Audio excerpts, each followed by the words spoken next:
Hi friends, എല്ലാവർക്കും പുതിയൊരു വീഡിയോയിലേക്ക് സ്വാഗതം. ഇന്ന് നമ്മൾ തൃശ്ശൂരുകാരുടെ കായയിട്ട ചിക്കൻ കറിയാണ് ഉണ്ടാക്കാൻ പോകുന്നത്. അതിന് ഞാൻ 3 കായ എടുത്തിട്ടുണ്ട്. നന്നായി കഴുകി വൃത്തിയാക്കി എടുത്തതാണ്. പിന്നെ തൊലി വേണ്ടെന്നുള്ളവർക്ക് തൊലി എടുക്കണ്ട. ഇവിടെ എൻ്റെ ചേട്ടന് തൊലി വേണമെന്ന് പറഞ്ഞ കാരണം അങ്ങനെ എടുത്തു. പിന്നെ 4 സബോള അരിഞ്ഞെടുത്തതാണ്. ഒരു കഷ്ണം ഇഞ്ചിയും കുറച്ച് പെരിഞ്ചീരകം കൂടിയിട്ട് ചതച്ച് വെച്ചതാണ്. 6 പച്ചമുളക്, ഒരു കുടം വെളുത്തുള്ളി, പിന്നെ മല്ലിപ്പൊടി 2 ടീസ്പൂൺ, മുളക് പൊടി 2 ടീസ്പൂൺ, 1 ടീസ്പൂൺ കാശ്മീരി, 1/2 ടീസ്പൂൺ മഞ്ഞൾപ്പൊടി, 1 ടീസ്പൂൺ കുരുമുളക് പൊടി, പിന്നെ ചിക്കൻ മസാലപ്പൊടി അവസാനം ആഡ് ചെയ്യാം. പിന്നെ നമുക്ക് എരിവ് കുറവുണ്ടെങ്കിൽ വീണ്ടും കുരുമുളക് പൊടി ആഡ് ചെയ്യാം. പിന്നെ ഇത് 1.5 കിലോ ചിക്കൻ നന്നായി കഴുകി വൃത്തിയാക്കി വെച്ചതാണ്. പിന്നെ ഒരു സബോള ഞാൻ എക്സ്ട്രാ എടുത്തിട്ടുണ്ട്. 5 എണ്ണം ഉണ്ട്. 4 എണ്ണം അരിഞ്ഞ് വെച്ചിട്ടുണ്ട്. ഒരെണ്ണം വറുത്ത് എടുക്കും. ഇപ്പോൾ ആ ഒരു സബോള നന്നായിട്ട് വറുത്തെടുത്തിട്ട് അത് മാറ്റി വയ്ക്കാം. ഓക്കെ, അപ്പോൾ നമുക്ക് ചിക്കൻ ഉണ്ടാക്കി തുടങ്ങാം. എണ്ണ ചൂടാവുമ്പോൾ നമുക്കതിലേക്ക് നമ്മുടെ ഒരു സബോള അരിഞ്ഞു വെച്ചത് ഇട്ടിട്ട് നന്നായിട്ട് വറുത്തെടുക്കാം. കരിയരുത്, എന്നാൽ നല്ല ബ്രൗൺ ആവണം. പിന്നെ ഇപ്പോൾ തൃശ്ശൂരുകാരുടെ കായിട്ട കറി എന്ന് പറഞ്ഞാലും പലരും അവരുടേതായ ഒരു ശൈലിയിലാണ് ഉണ്ടാക്കുക. അപ്പോൾ ഞാൻ എൻ്റെ രീതിയിലാണ് ഉണ്ടാക്കുന്നത്. പിന്നെ തൊലി വേണ്ടാത്തവർക്ക് തൊലി കളയാം. ഓക്കെ, അതൊക്കെ ഓരോരുത്തരുടെ ഇഷ്ടം. അപ്പോൾ എണ്ണ ചൂടായി നമുക്ക് ഇനി ഈ എണ്ണ തന്നെ ചിക്കൻ കറി ഉണ്ടാക്കണതിന് യൂസ് ചെയ്യാം കേട്ടോ. അത് വേസ്റ്റ് ആക്കേണ്ട കാര്യമില്ല. അപ്പോൾ എണ്ണ ചൂടാവുന്നുണ്ട്. നന്നായി ചൂടായിട്ട് നമുക്ക് സബോളേനെ വറുത്തെടുക്കാം. ലാസ്റ്റ് ഈ സബോള ഇടുമ്പോൾ ഒരു പ്രത്യേക ടേസ്റ്റാണ്. പ്രത്യേകം പറയണു, സബോള കരിയാൻ പാടില്ല. കരിഞ്ഞു കഴിഞ്ഞാൽ ടേസ്റ്റ് ഉണ്ടാവില്ല.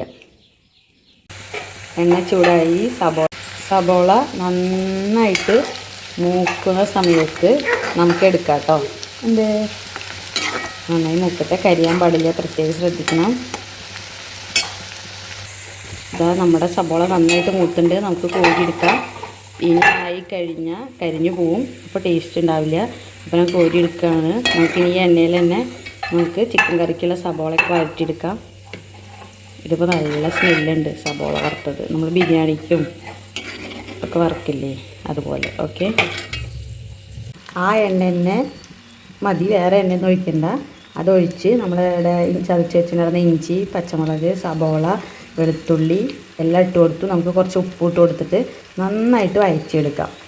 ഓക്കെ, നന്നായി വഴറ്റിയതിന് ശേഷം നമുക്ക് പൊടികളൊക്കെ ആഡ് ചെയ്ത് കൊടുക്കാം.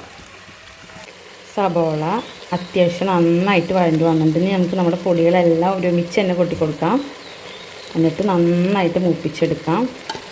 അതിന് ശേഷം വീഴുന്നില്ലല്ലോ, പൊടികളൊക്കെ നന്നായിട്ട് മൂപ്പിച്ചെടുക്കാം. ഇനി വീഴാത്തതൊക്കെ ഞാൻ കൊട്ടിക്കൊടുത്തു. ഇനി മൺചട്ടിയായ കാരണം വേഗം കരിയും, അതുകൊണ്ട് നന്നായി ശ്രദ്ധിക്കണം.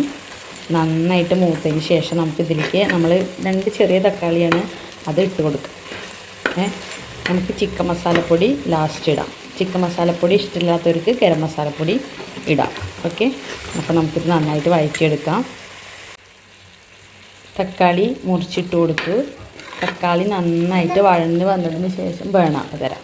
അതിന് ശേഷം നമുക്ക് 1 ടീസ്പൂൺ ചിക്കൻ മസാലപ്പൊടി ഇട്ട് കൊടുക്കാം. ചിക്കൻ ഇടുന്നതിന് മുന്നേ. ബാക്കി നമുക്ക് ചിക്കൻ വെന്തതിന് ശേഷം ഇട്ട് കൊടുക്കാം.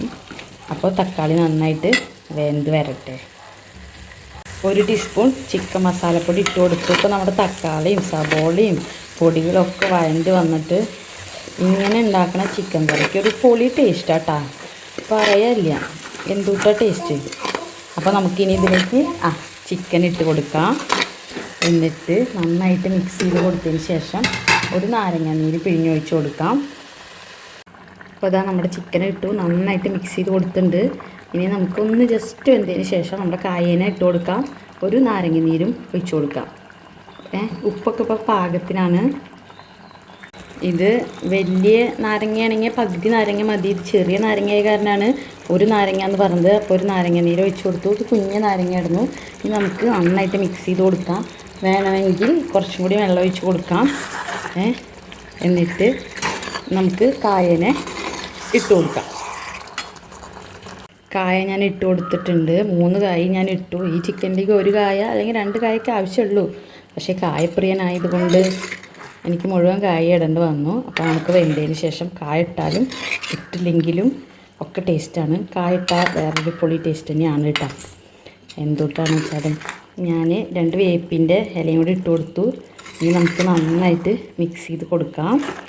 എന്നിട്ട് വെള്ളമൊക്കെ വെച്ച് ഡ്രൈ ആവട്ടെ.